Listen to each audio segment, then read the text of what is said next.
Monday Night Wars podcast.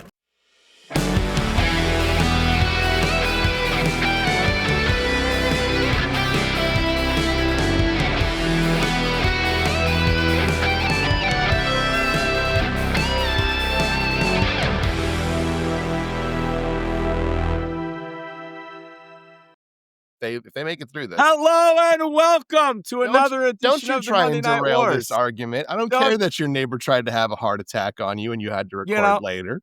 He's giving me a neighbor text me and said, "Hey, my blood pressure was super high. I'm going to the ER. I'm really worried that I might have a stroke or a heart attack. Could you look after my dog?" I'm like, "Yeah, of course, because that's what neighbors do." And Joe's like, "Oh, but I got things to do. I don't care that someone died." Yeah, exactly. In fact, you should have texted them back, "Get good, son."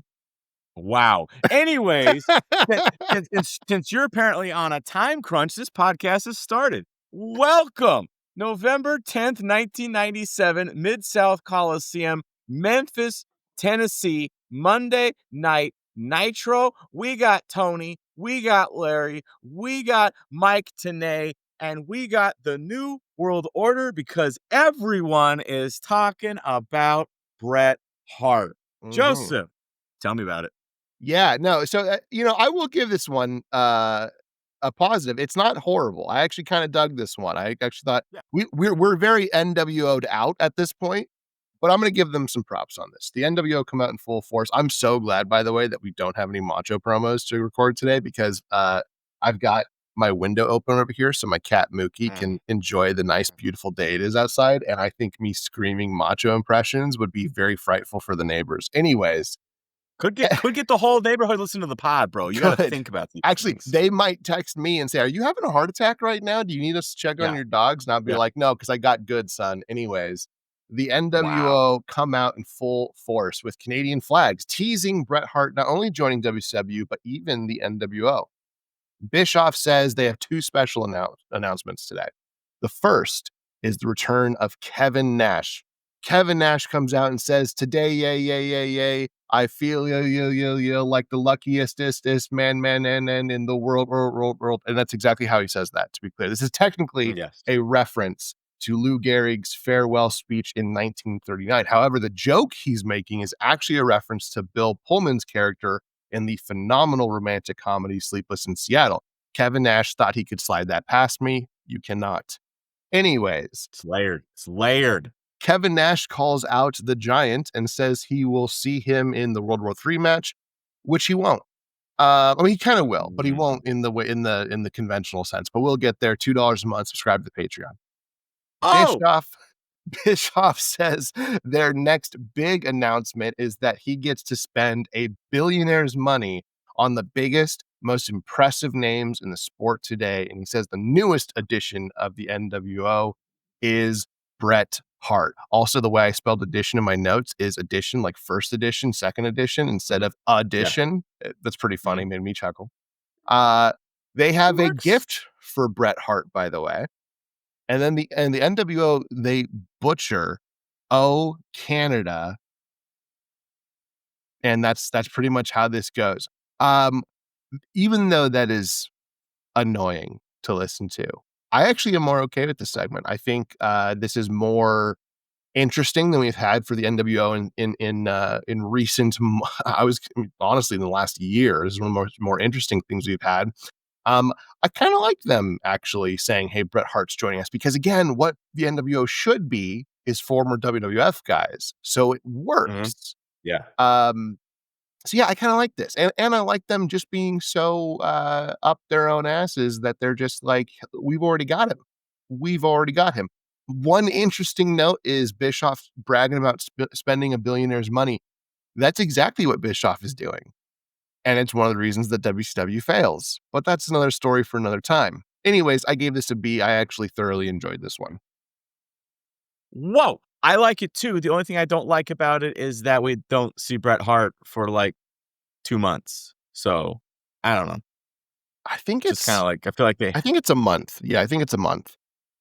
Yeah, I wish I get that he probably had like a non-compete clause for like a month or something, but it's also like, I wish there had been more to it than this. I like it. I think it's good heat. I just wish there'd been more. I think it would have been a little bit better if every week they came out with Canadian flags, but never said Bret Hart. Gives you the clear idea, but they're not outwardly saying he's coming, right? Because it's like we kind of know, but also like to your point, we can't get him for a month, so don't tell us he's immediately here. Just keep teasing it. Yeah, and then after that, Mean Gene, because they are milking this thing to the max. Mean Gene says, "Well, if you don't know what happened to Bret Hart at a rival promotion, you can call the hotline, Exactly, which is just $2 a minute, or you can listen to an almost 2-hour analysis of Survivor Series and the Montreal Screwjob before my internet decided we were done. Yes, for just $2 for 2 hours. That's $1 an hour. Better deal than what Mean Gene's offering. Join the Patreon. You can get 2 hours of us yelling about Survivor Series, the Screwjob, and Bret Hart. Anyways, Tony talks about he doesn't believe any of this. He doesn't believe that Bret Hart's joined the nWo. Yada, yada, yada. Same old bullshit we always hear from them. After that, we get Harlem Heat and the Blue Bloods. Remember that tag team I said that they should use last week? They've got them. Dave Taylor, Steven Regal, Blue Bloods versus the Harlem Heat. About 3 minutes. Go, Joseph. Yeah, this is a really quick one. Somehow Dave Taylor wins this with a double underhook suplex, which I'm very surprised by, mostly because the Blue Bloods haven't been, first of all, they've kind of only recently been put back together. And then on top of that, they just haven't actually been threats to anybody. Commentary puts this over as a major upset, and they're right. It's a wild idea because this momentum won't last. I'm okay with this if you wanted this to go somewhere, but it's not. I'm still giving it a B. It's a crisp match. There's nothing inherently wrong with it. It's a good TV match, something I want to see on your nitros, but it doesn't actually result in anything for the Blue Bloods. Except it kind of does. It kind of does. They just randomly will get a tag team title match out of nowhere because of this. So there you go. But then we'll get there. We'll get there. $2 a month. I think they realize the Steiner brothers need more challengers. So they're just like, those guys had a tag team, put them together. There we go. Steiners have more challengers. Speaking of good TV, we got the Nigel girls. And then we go back to next week where Perry Saturn completely destroyed Disco Inferno and won the TV title. So if you didn't listen to us last week, Disco Inferno got decimated. The TV title is in Perry Saturn's hands, and that leads us to our next match, Disco Inferno versus Christopher Jericho for 2 minutes. Joseph, tell me about Disco Inferno and Chris Jericho. This is an interesting one because Disco is like, they don't know what they're doing with Disco because he's going to get squashed here, and then he's going to immediately get a title match again at the pay-per-view. And I don't understand how he got there. But anyways, Jericho wins quickly with the Lion Tamer. Disco gets mad at Billy Kidman, and then Sick Boy and Perry Saturn run in and beat him up. Scotty Riggs helps him for a moment, and then he stops and doesn't fight Raven. Okay. I didn't hate this. It's, I'm not super keen on what's going on with Raven and the flock right now, but this was not horrible, so I'm giving it a C. Yeah, is this just a vehicle for Scotty Riggs joining the Seems flock? to be. Was that all this match was? Yeah. Yeah. And if that's all this match was, good Lord. Good Lord, we don't need that storyline anyways. After that, we go into Barbarian versus Glacier, which they seem to have started during a commercial because on mine it was already happening. Yeah. When it came back from black.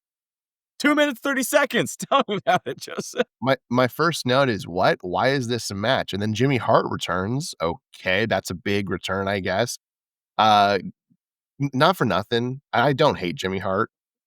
He does not work in this era. Like, it just doesn't work. He's at this point, he's so tied to the Jimmy Hart gimmick. He's really kind of an indie guy at this point. Anyways, Glacier wins this quickly, even though Jimmy Hart returns. That's staying in the podcast. That's Glacier Yeah, it's staying in. We're not taking that out. Glacier wins this anyways, and then Mang attacks Glacier out of nowhere. So we're starting a rivalry. It will continue. It will go into the pay-per-view. By the way, pay-per-view is only 2 weeks away. So we are starting the rivalry right now. Okay? Yes. This is Got it. this is what I just call like hope it sticks booking. It's just boring. They're just throwing stuff at the wall and hoping it sticks. I gave this a D. I did not like it. Well, if you didn't like that, I'm sure you're going to love our next segment where, no, you're shaking your head. That's weird. Raven and Perry Saturn out to the ring, and Raven has a very special message for Scotty Riggs. He's sorry that he blinded him. He's sorry for Riggs's pain. And then Raven starts talking about himself and how he was bullied in his childhood and all of that. And I guess this is supposed to make Scotty Riggs feel like he should join the flock. Joseph, I bet you have a lot of things to say about this, and the main ones that you hate it. Yeah, I don't think I have a lot of things to say about this. Raven kind of reminds me, I used to have this boss who her way of trying to give you constructive criticism was to tell you how much better she was at things than you were. That was her idea. No. And so that's kind of what Raven reminds me of, because like you said, right? He starts off with like the apologies. Okay. I kind of get where that's going. He's trying to get Riggs to join him. I get it. Okay. And then all of a sudden just like, oh, I had an abusive childhood and I was bullied. What? How does that have anything to do with the apology? He says others like him help him now, and he tells the audience to blame themselves, don't blame him. And then Van Hammer shows up looking completely stupid. I I gotta say, I cannot stand this version of Raven. Again, I'm not an ECW buff. I do plan on going back and watching it. I'm hoping that version of Raven is much better, because this version sucks. It gets an F for me.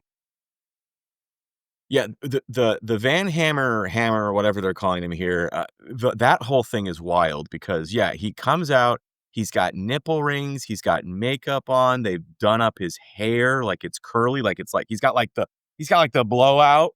He looks like he should be on Baywatch. And he never looks like this again because they immediately realize this is weird. and no, it's insane. The Raven Flock thing, I remember liking it. And again, I'm watching it now. I'm like, what is going on with this? What is going on with WCW? And, you know, a shining light, though. We get a palate cleanse here because we get Alex Wright and we get Yuji Nagata. That's got to be good, right, Joseph? We like both these guys. 2 minutes, 30 seconds. This has got to be a good one.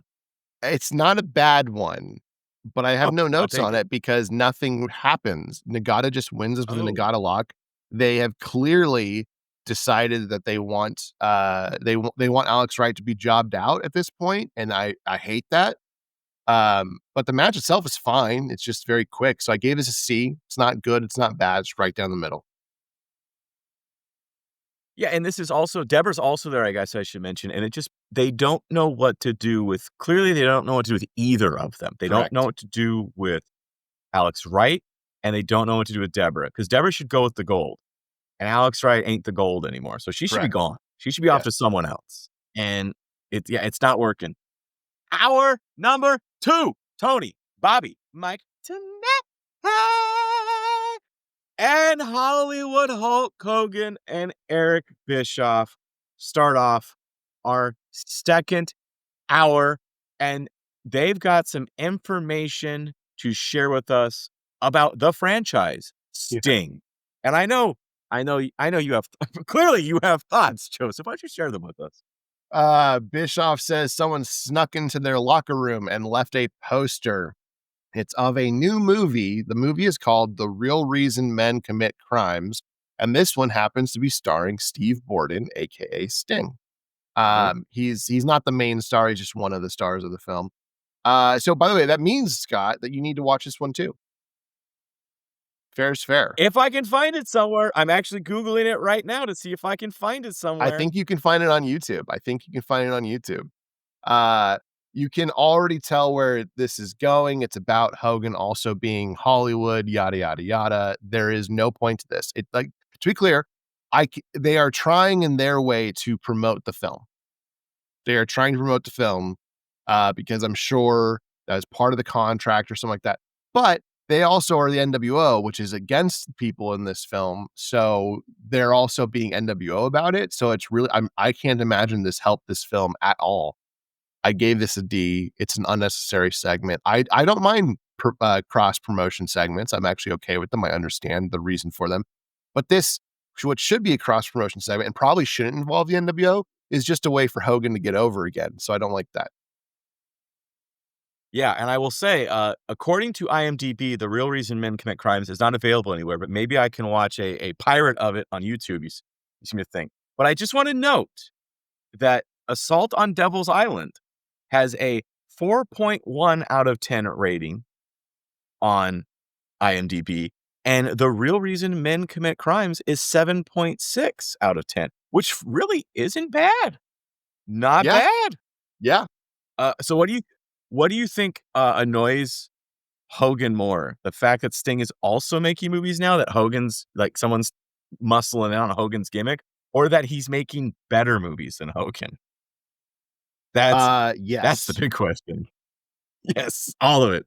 All of it. The fact that that anyone breathes at the same time Hogan does, which he doesn't anymore, but the fact that anyone breathes at the same time that Hogan does pisses Hogan off.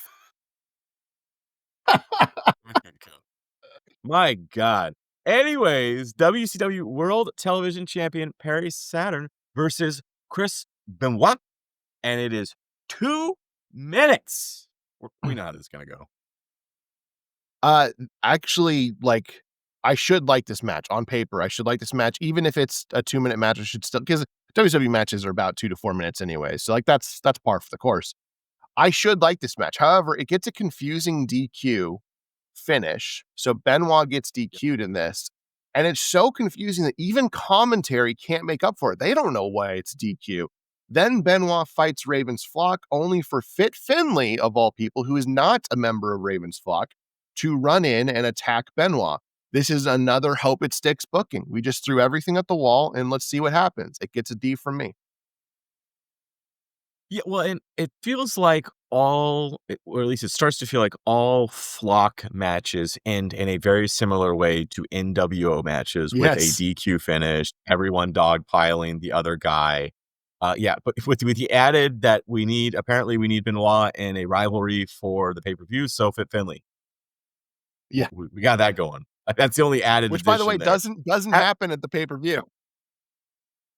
Yeah, and it's weird too, because like, doesn't Fit Finlay get like? I'm gonna have to look, because I think there's actually something like he has to go back to Ireland or something because of his immigration paperwork or so. I think there's some. I think I've read there being a crazy story about why he wasn't there. But anyways, I will look it up and I'll report back to you. Mean Gene, or as I like to call him, I'm gonna bring it back because you're not gonna do Macho Man with the window open. Mean Gene, because he's talking to Ric Flair. And he's talking to Ric Flair about Kurt Hennig, because this is a storyline that will never die. Apparently, they're going to go at it at World War III, Joseph. How do you feel about that?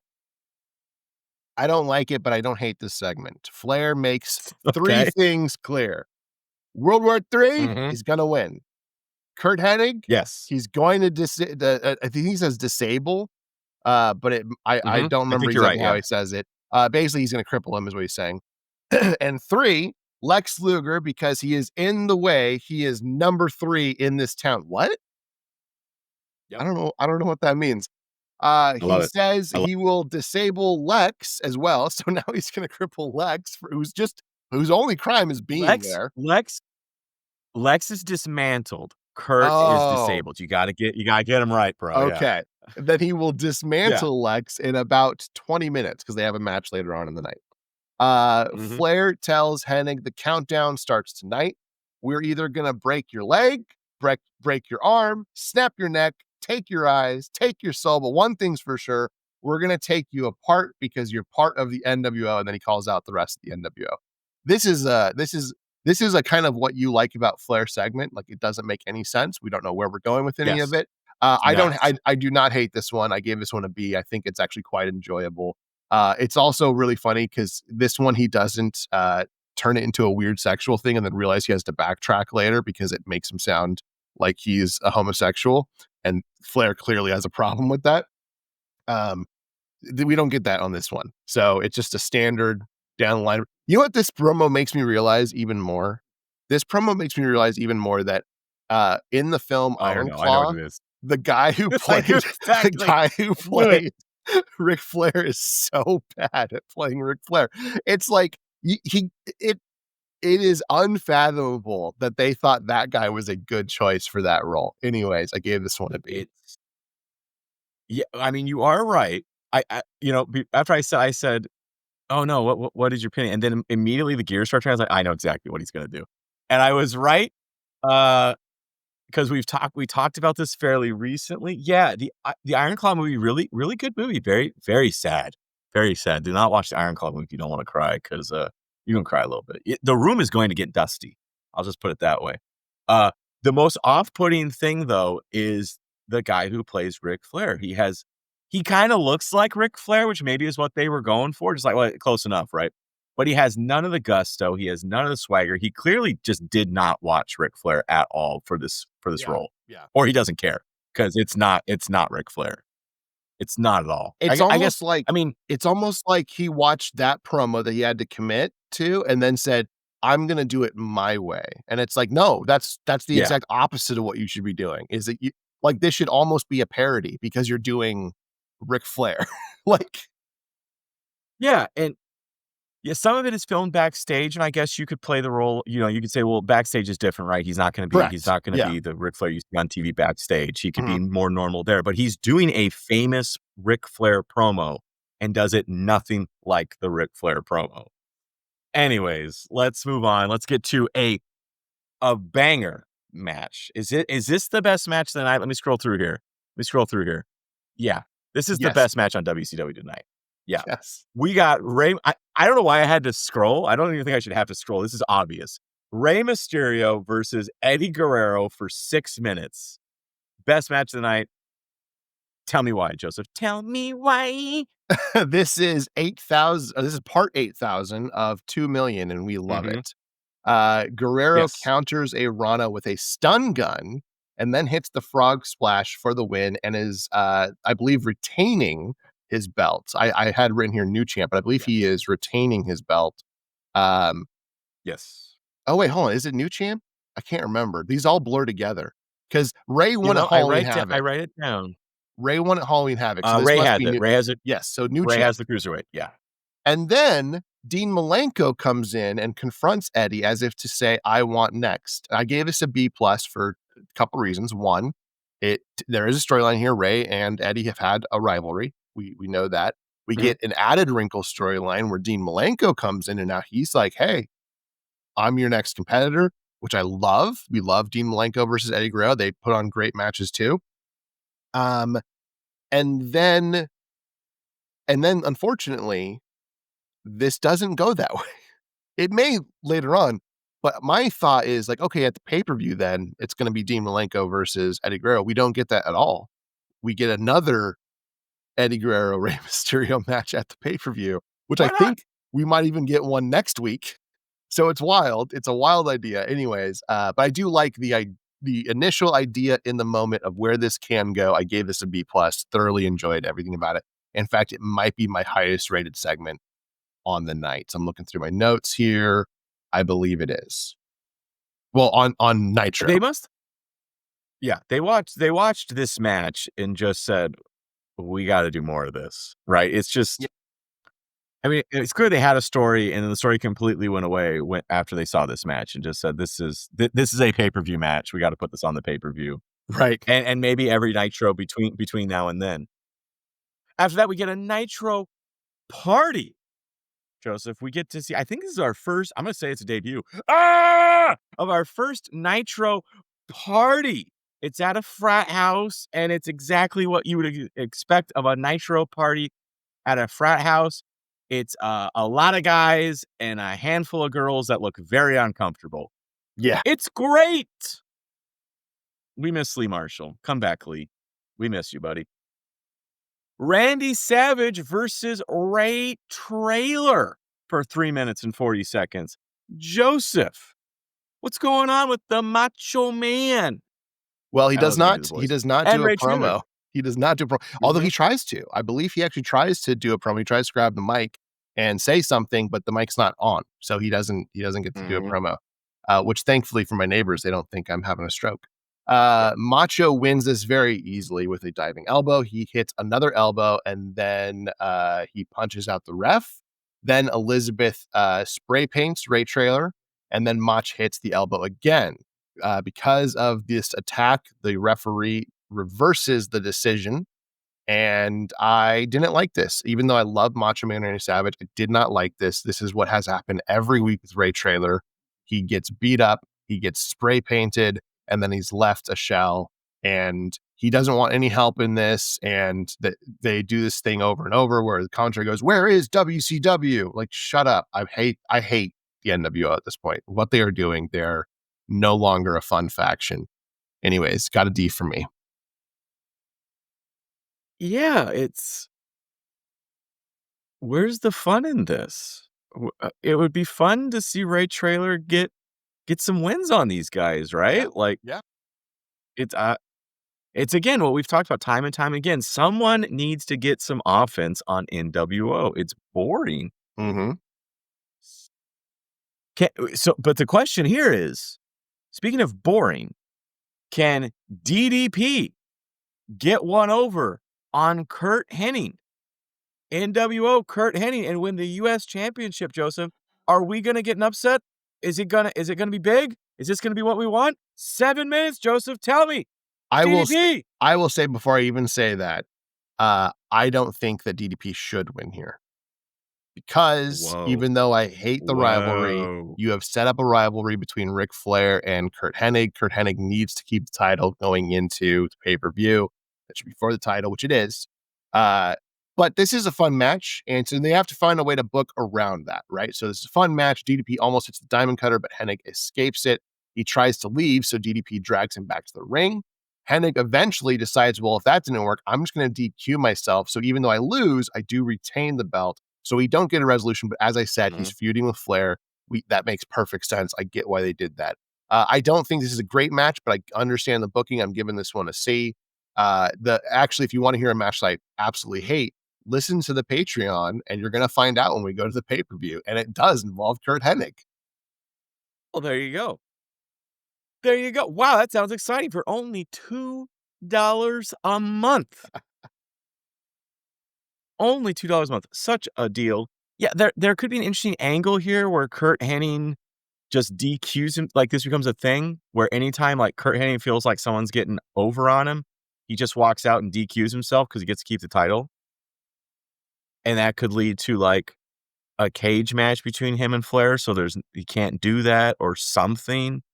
I think WCW's overused cage matches to ill effect, but I'm a lumberjack match or something. Something. Yeah. Something to keep him in the ring. It could create an angle. It could create some interest. Well, but they're not, to be fair, they do that at the pay-per-view. It's a no DQ match, and that's part of the reason why I hate the match. Yeah, but it's not good though. Yes. When my suggestions are better, that's the point. After that, we get the main event. And I don't know why. Ric Flair versus Lex Luger, because apparently Lex is in the way, for 8 minutes. What? Tell me, Joseph. Flair and Luger really go at it, and commentary says no one has heard from Sting. But guess what? After the match, Hogan is going to talk again. Cool. That's the third time tonight.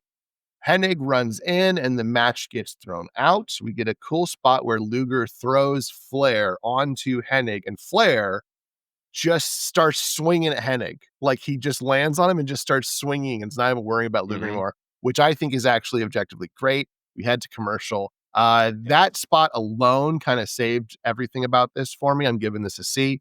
It was not bad. That spot was fantastic. Anyways, we go to commercial. We come back to more Hogan. Yeah. Yeah. Do you want me to just run right into it? Yeah, I mean, it's kind of the same thing. Just go for it. I mean, there's lots of leg dropping and Hogan calling himself God. I'm sure you love it. Yeah, Hogan calls Sting a coward and he wants Sting to come out. Sting finally does come down from the rafters. He enters the ring and then he gets beat up by all of the NWO. So after he's dismantled them for weeks, they can all just take him now. Bischoff calls it like he's on commentary because he's got the mic in his hand, so he's just calling it down like he's doing commentary. It's awful. Um, yeah, I didn't like this. This is just what NWO does. Which, by the way, like you kind of need this because like it can't be one sided. Like Sting has to be like he can't be invincible going into this match. I agree, but the problem is we've seen this for literally 18 months now. So now it's not enjoyable. That's why it doesn't work. It's like, yes, is it the right call? Absolutely. Does it not work because you've watered it down? Yes, 100%. So I gave this a D. Don't enjoy it. I don't even think you need to see Sting lose, right? I think Sting just needs to be doing a lot of, like we've talked about, kind of hit and run kind of things where it's not that he's invincible, it's just that they can't catch him. So the solution is to beat up all of his friends instead, right? Like, we're going to beat up your friends because you won't show up. He's not invincible, but he also hasn't taken a loss. He's just, they can't catch him, right? I think that would be an inch better angle than whatever they're doing here. But let's see what they're doing over at the Coral Center in Ottawa, Ontario, Canada on November 10th, 1997. This is where Bret said he would give up the title if it were not for what occurred last night. And this is the Barry Bret Hart WWF Raw is War. Let's get started because we got Jim Ross, we got Jim Cornette, Bret Hart still in the opening montage, and DX. We got DX out. Oh, I'm sorry. Go ahead. Oh, I was going to say, we've got DX out, and if you recall, according to Bret told Shawn he was going to see if Shawn was in on it or not, based on if Shawn buried him on Raw the next night. And boy, howdy, Joseph, does he get buried? Tell me about it. Can I just say, though, what is Shawn supposed to do? Ignore it? Like, you have to bury him. You have to. Anyways, Rick Rude starts this off. He introduces the Heartbreak Kid, and you can tell he doesn't want it as the crowd chants, bullshit, bullshit. HBK says since someone else drew first blood, he's now going to unload on everyone. He says, if you thought DX was hell to deal with before, you ain't seen nothing yet. He says he listened to Bret Hart squeal, I give up, and ran him down south with the rest of those dinosaurs, which is a great line. I'm sorry, it's great. He says the gentlemen down there who aren't dinosaurs are his friends, and they will also beat the hell out of Bret Hart. Didn't know he was friends with Bill Goldberg.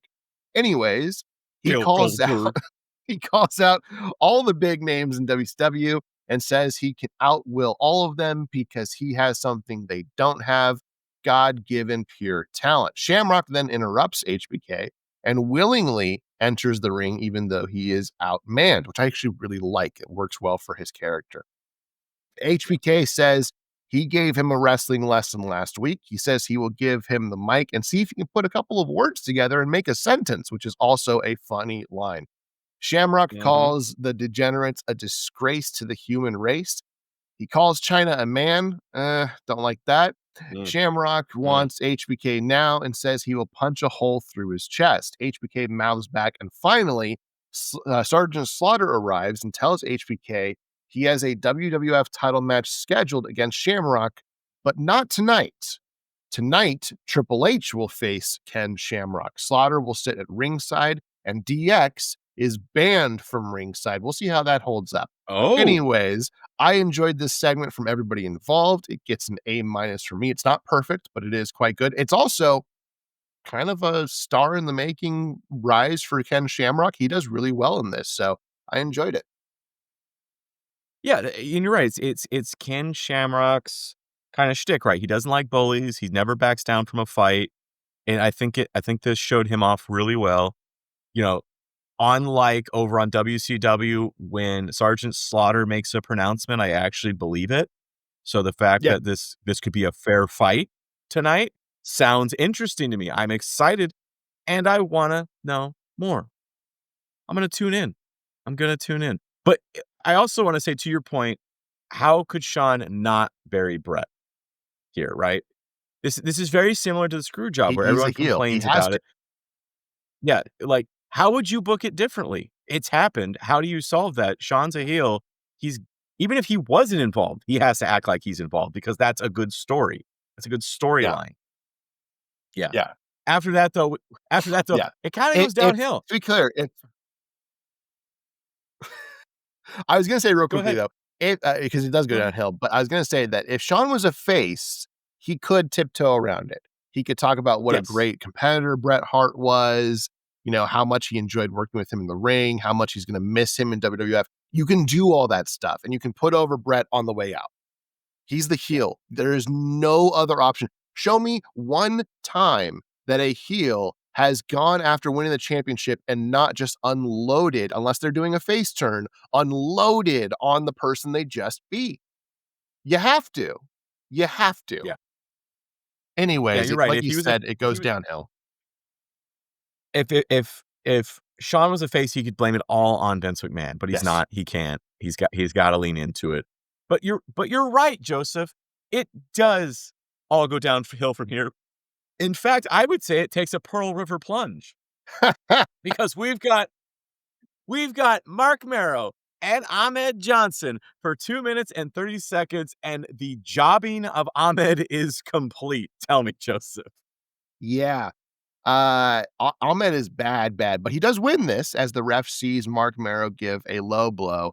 That's kind of all there is to say about this. That's Mark Marrow's gimmick right now, is just doing dick punches. And this will result in some stuff, I think, later on tonight, but we just don't see it quite yet here. I gave this a D, didn't like it, didn't enjoy it. Well, you're missing the most important part. It ends. So you're right. It ends on a DQ with the low blow, but then Marrow gives him the TKO after the match, and Ahmed's out. That's Yeah. what I'm talking about. The jobbing, like he gets one shot and he's done. I mean, Yeah. to be fair, they didn't want Ahmed to just like completely get jobbed out, but he still gets jobbed out. He gets one punched and he's out cold. It's kind of wow how his stock has fallen. But this match was also just a vehicle to sell us on the fact that Butterbean is in the audience, and that's going to lead to a rivalry with Mark Marrow and Butterbean. And God help us.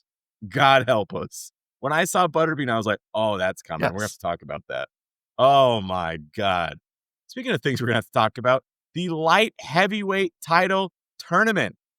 The WWF light heavyweight title tournament quarterfinals. You know I love to give it its full name. And we got Devin Storm versus Taka Michinoku. I know I'm getting a Michinoku driver on this one, Joseph. 5 minutes. Tell me. Just look at the card. I know I'm That's getting a true. Michinoku However, driver. Storm, yeah. That is true, but however, Storm attacks Taka mid-entrance, but we still get a competitive match that sees Taka win with the Michinoku driver, even after Brian Christopher tries to interfere in the match. Yes. I was surprised by how much offense Devin Storm got. This is actually a very fun match. I gave this one a B. It's fun. I like it. I like it so much that our next segment made me very sad. Because I was like, we're going places. And then it gets kind of bad for a while. We go because places for sure. We go places. We get some bad matches too. Yes. Let's talk about it because we got Jim Ross interviewing Goldust, and the complete destruction of the Goldust character is in full effect. Tell me, Joseph. JR asked Goldust to explain his hideous remarks to Terry last week in the sit-down interview. Goldust, out of nowhere, calls his dad a fat ass, and then he says that he stepped out of that horrible relationship into a hellish marriage with Terry. I don't believe you for a second. JR asks him about walking out on Vader at Survivor Series. Vader's music hits, and he says no one walks out on him, and then he just power bombs Goldust. I don't know what I just watched. I don't know, I kind of get what they were trying to do, but none of it was executed well. I gave this a D. I don't enjoy it, and it's just going to get worse. It just is going to get worse. Even when you think it can't, it does somehow. Yes. I will say I did kind of like his makeup. It's all black with some devil horns on it. I kind of liked it, but Yeah, it's fun. it doesn't make up for any of this. Like if he had just done that, I'd be like, that's cool. I like that. But this whole throwing his dad under the bus, which he's been doing for a while now, but now he's throwing Terry under the bus too. And it's like, God, Dustin, I'm sorry. I'm sorry they're making you do this. He clearly does have a chip on his shoulder, right? He does kind of want to get out from his dad's shadow. He wants to be his own man. He's talked about that in other in interviews outside. This isn't it's a storyline here, but it's also kind of true. That's why he embraced the Goldust character, because he's like, I'll do anything to kind of get out from the shadow of my dad and try to be my own man. So I think that's kind of where he's at. He's just like, I'll do anything, and I feel bad. He's in a bad place. Yeah, he definitely fun. at this point has basically said that he's trying anything to make this character work again, because his character worked. It was hot in 1996. Yeah. And all of 1997 they have spent just dismantling it just systematically, and now they've made it egregious. And so now he's throwing everything at the wall, and it gets so far that at some point, I don't know if I've said this on the podcast, but I know I've talked to you about this. At some point, he pitches getting breast implants, and even Vin Man goes, "No, no, we're not doing that." That's too far. Thank Yeah. God. Good job. Good job, Vin Man. Yeah. We call it like we see him. Vin Man made a good decision. Yeah. So it's a lot. It's amazing to me that the Goldust character survives what we're going to see over the next couple of months, because he comes back and he's great. Because Yes. I don't even have we even seen the Shattered Dreams yet? I don't think he's invented Shattered Dreams yet. Like that I don't think hasn't even so. happened. I don't think so. Yeah. Goldust, we've got I a feel whole like other so run of Goldust Goldust. is, yeah. He leaves for a while. He leaves for a while because he joins WCW in what is just a historically, Yes. infamous moment. And Yes. then he leaves. He obviously is battling his demons. He comes back, I think in 2001 is when he comes back. And ultimately, the thing that kind of saves the Goldust character, not necessarily Dustin Rhodes, because he will continue to battle his demons off and on for a while. But the thing that saves his character is working with Booker T. Like when they get together, they are so good, and they just go back and forth, and it's magic. Like 2002 Goldust is hot. And then his demons will come back around and get him. And it really isn't until he doesn't become healthy until obviously DDP Yoga and all that stuff. And then his run with Cody, even though Cody hates the Stardust character, I love Stardust. Frankly, I've always loved Stardust because I love it because of what Cody did for that character. Like he committed so well to it. But the run of Cody and Goldust together is quite good. And by this point, Dustin is healthy both mentally and physically. And so the back half of the Goldust career, I think, is what people really remember. They really remember 1996, and they remember the back half. And I think those two things, and honestly, you could make the same case for like Shawn Michaels. It's why Shawn Michaels works so well, because you kind of remember his career in segments. And if you can take it in those segments, it becomes like, wow, this is actually really, really good. And I think that's why, like I have nothing but reverence for Goldust. I love Dustin Rhodes, even when he went to AEW and he's doing all that stuff. Like I think, I enjoy it. I enjoy seeing him on screen, and obviously a very clearly talented wrestler, a pure wrestler even. And yeah, so unfortunately we're just in the dark ages, man. This is, anytime we bring up Goldust really for the next few years, it's going to probably be not great. Yeah. Yeah, like I said, I remember Shattered Dreams Goldust. I don't remember whatever this is. So I know that there's light at the end of this tunnel, and I will wait patiently for the return of Goldust. But before we get our next match, we go back to Michael Cole because he's got some news. He's with Bradshaw, and someone has beat up Blackjack Wyndham, and they've got a match tonight versus the New Age Outlaws. So I don't know who that could have possibly been who beat up Blackjack Wyndham, but apparently someone did that. Anything you want to add to that? That's pretty much it. Should I keep going? Yeah, I gave this a C. I'm kind of undecided on this. I want to see how it plays out later on in the night. Well, then let's get to our next match because, boy, howdy, it's the Headbangers, who I like. You don't like, but I like them. Versus, though, Recon and Sniper of the Truth Commission. Oh, boy. 4 minutes, 50 seconds. Oh, and DOA's out there for some reason, too. I don't... Yes. When did they hook up with the Headbangers? I don't know. Tell me. Yeah, they joined at ringside to help out the Headbangers. The Jackal is on commentary, and clearly his gimmick is that of a cult leader. And in a rare miss from Jim Cornette hates him. I cannot stress this enough. The heel commentator has to justify the heel wrestlers and managers. Too. Unless there is a clear over the line where they can even go, you know what, I can't agree with what just happened, which has happened. It does work. But this ain't it. Yeah. This ain't it. He has That's to show you how bad thing is, right? Like, this is so bad, even the heel commentator thinks it's too far. Yeah. Yes. The Jackal is doing his job. Don Callis is doing his job. He's fine on commentary. And Jim Cornette, it's got to be that this is one thing we're going to see from Jim Cornette here is when he was not part of the decision or egregiously despised the decision, he will constantly talk out about it, even on commentary, which is probably one of the reasons I'm just speculating here that they went, maybe we should not have him on television anymore. Because he's just absolutely horrid here. He's just tearing apart the Jackal gimmick, which makes no sense.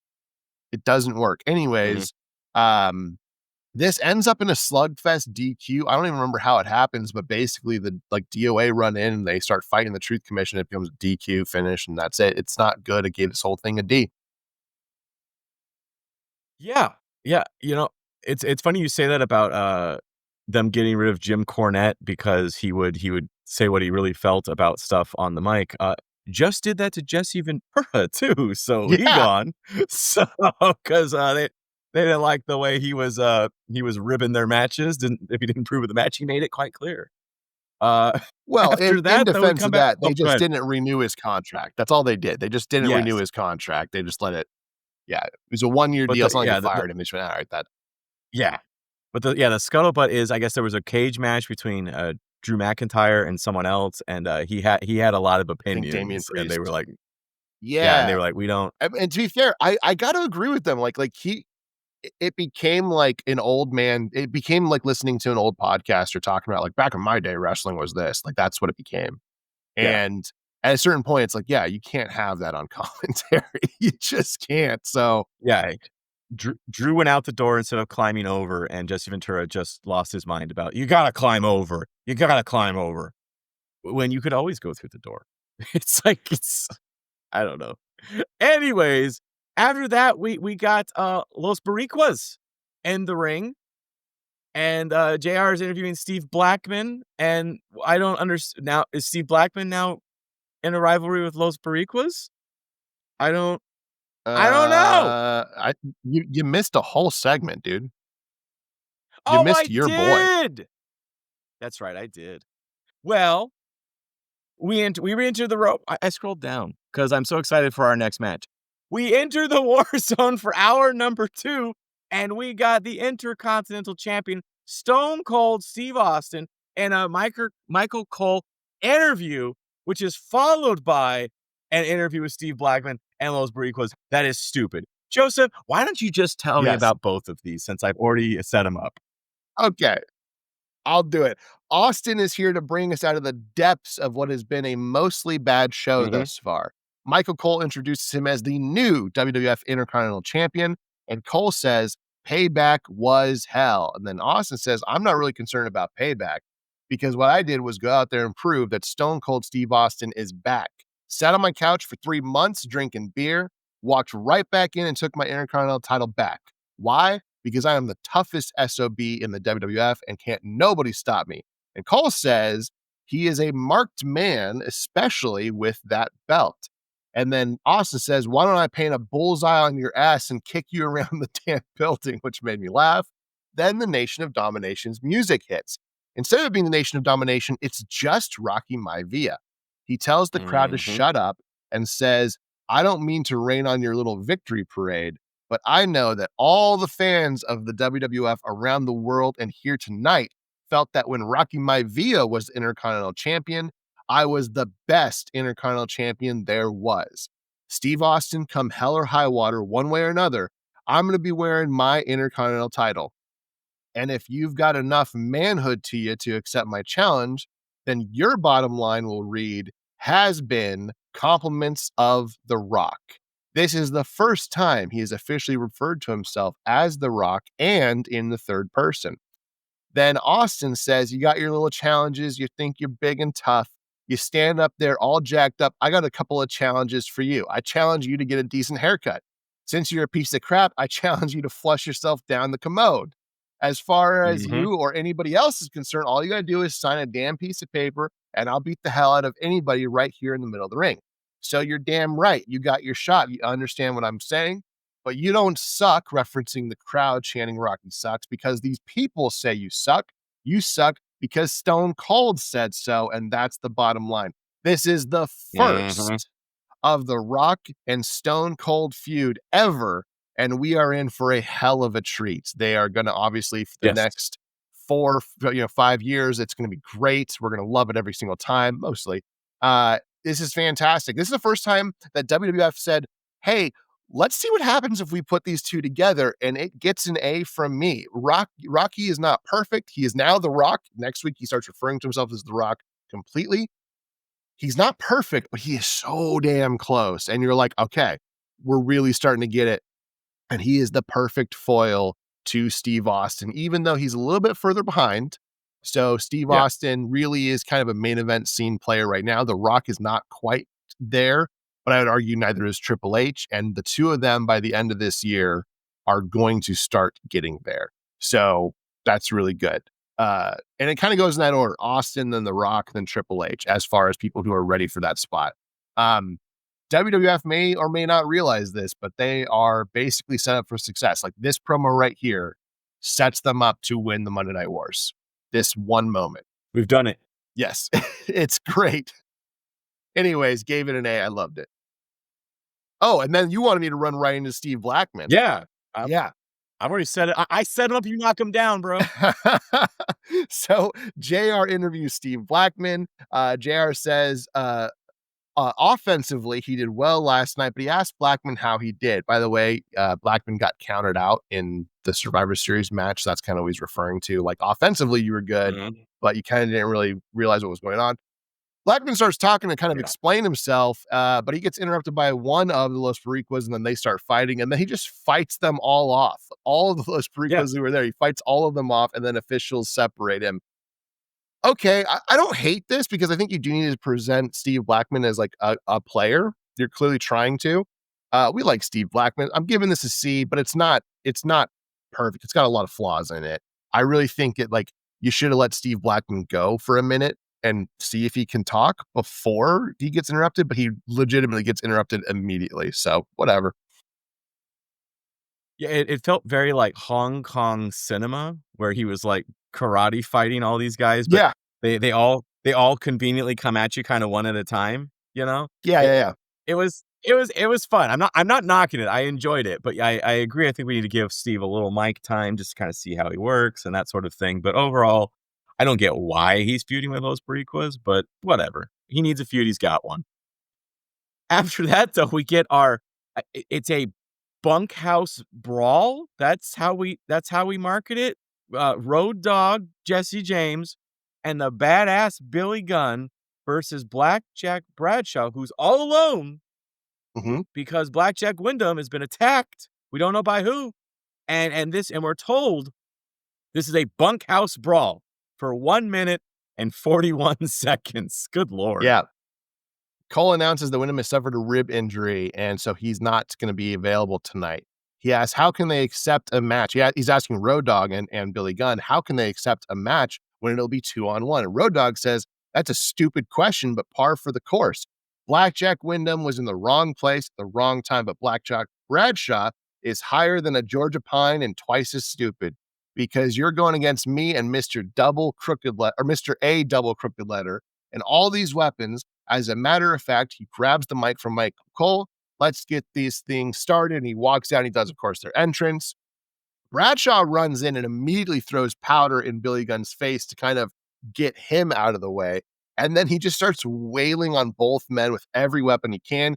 You can kind of see why he'll be so heavily featured in the hardcore matches later on, but they haven't started that yet. The refs keep trying to stop him for some reason, but this is a no DQ match, so I don't understand why. Yeah. Billy Gunn eventually gets a tornado DDT onto a chair. He hits Bradshaw onto a chair, and he and Road Dogg dogpile for a pin and the win. This is dumb inherently, but it's also really fun, and I like it. What makes them the New Age Outlaws is that they keep winning these matches in suspect ways. So they're outlaws, but they call themselves New Age. That's the whole gimmick. Anyways, I love the stupidity of this. I'm giving this a B. It's enjoyable. And it's honestly, like I mentioned before, it's kind of what the hardcore match, like the hardcore title matches are going to become. Really quick, mindless violence that are just kind of nice little like palate cleansers between the actual stuff. Yeah. Was there any story going into this? Why is it a bunkhouse brawl? I don't know. They've been feuding with the Blackjacks for weeks. Remember, they took their hats and everything and all that stuff. Yeah, but were we told this is a bunkhouse brawl? At the beginning of the match. At the beginning of the show, we were. Yeah. At the beginning of the show, we were, but like, I don't know. I'm just of the opinion, like, you gotta tell people about this stuff in advance so they tune in. You know how I feel. Nah, they don't. That's the beginning of the show don't count. I need to know it last week, and I don't remember knowing it last week. Why am I tuning in? I don't know. Anyways, you're tuning in for Jeff Jarrett.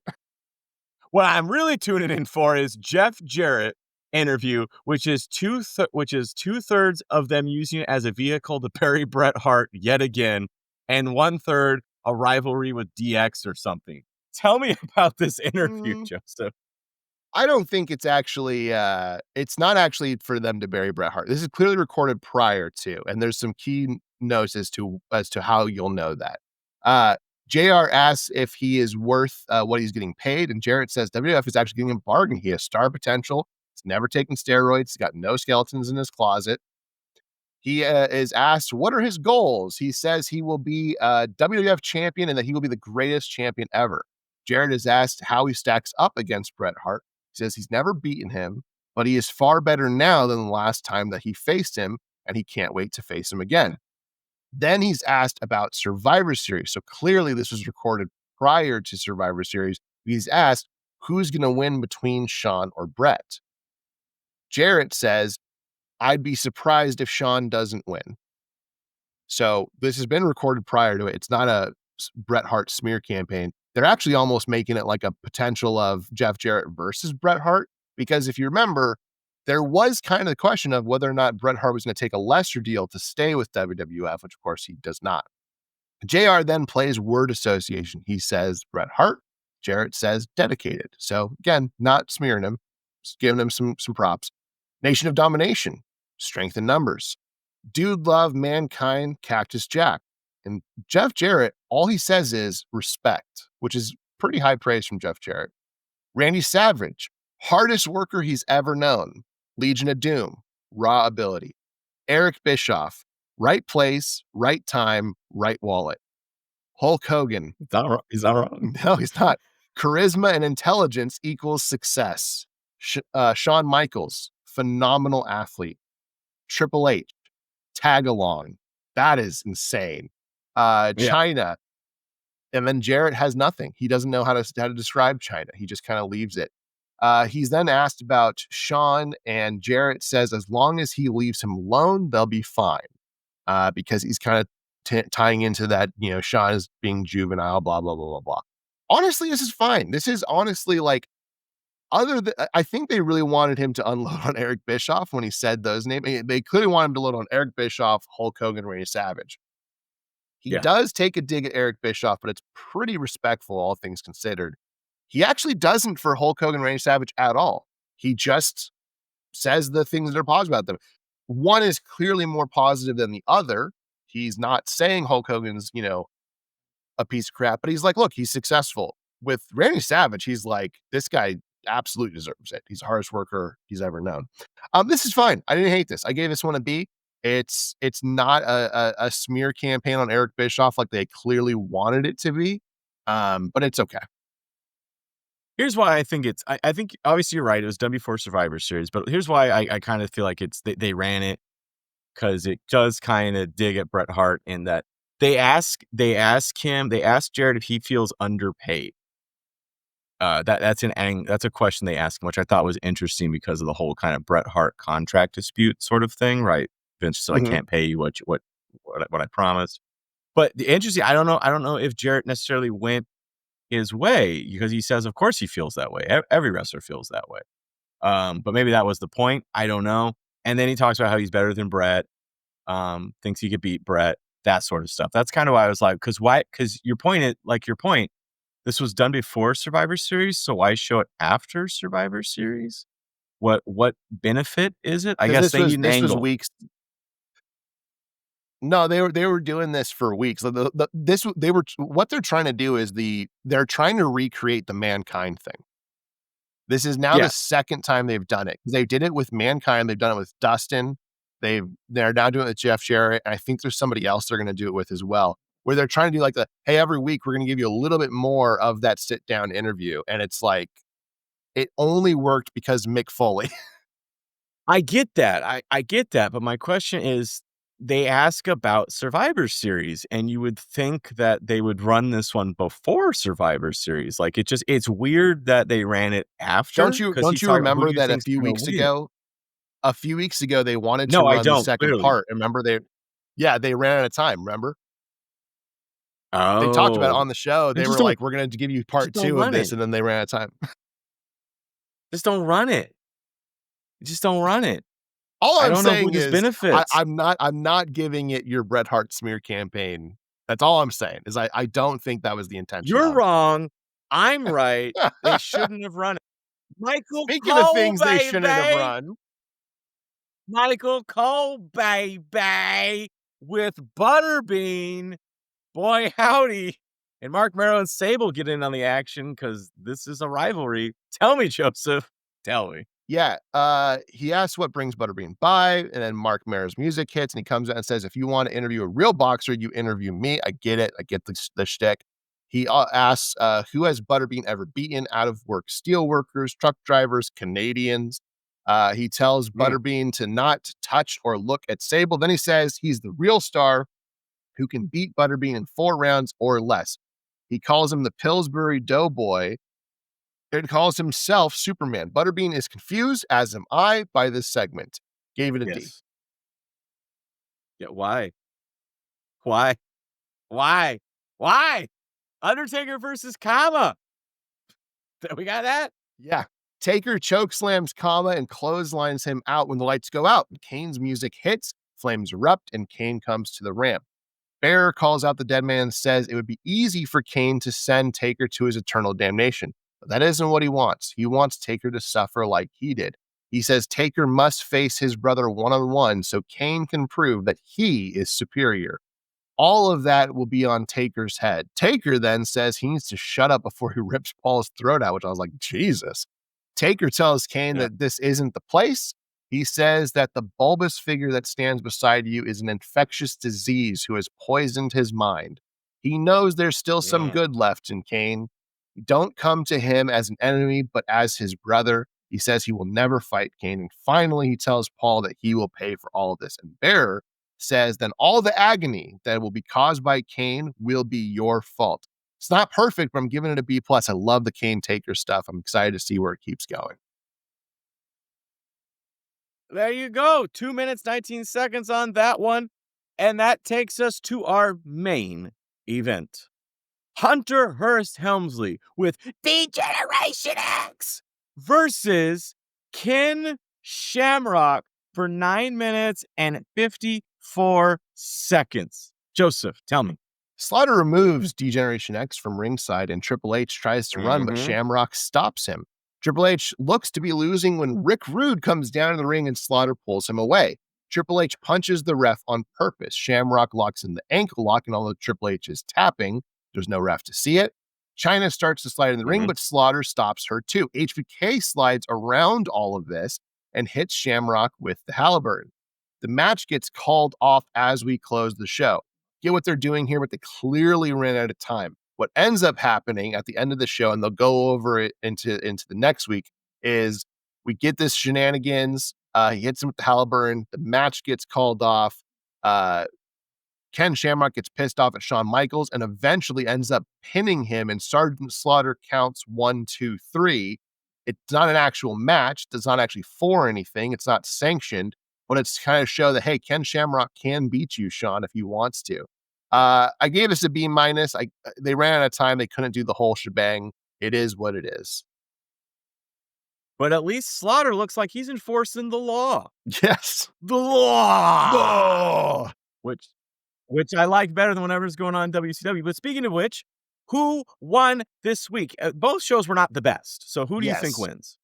I'm honestly going to give it to Raw, but only because of like Austin and DX. Like, well, actually, The Rock. I'll give The Rock his due too. Like, that is such a kind of momentous moment for me. Like, it's like, okay, this is the start of them winning.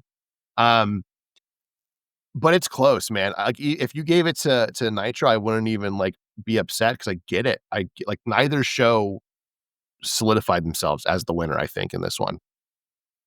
I'm gonna surprise you. I'm gonna swerve you, bro, and give it to Raw. Wow. Okay. Because I feel like all Nitro really had was the Eddie Guerrero Rey Mysterio match. That was the only like, great match of the night. The storylines were not great. We had a good Ric Flair segment, but it's an angle we don't like.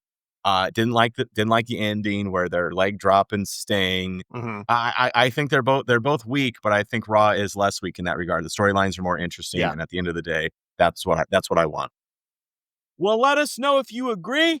You can like, comment, subscribe, send us emails, tweeter us, all those things. If you hated it, if you hate us, if you love us, let us know, because we want to know. Because the only reason we're doing it is because people actually listen. Yeah, pretty much. Because we're tired. Bye, guys. Bye, guys.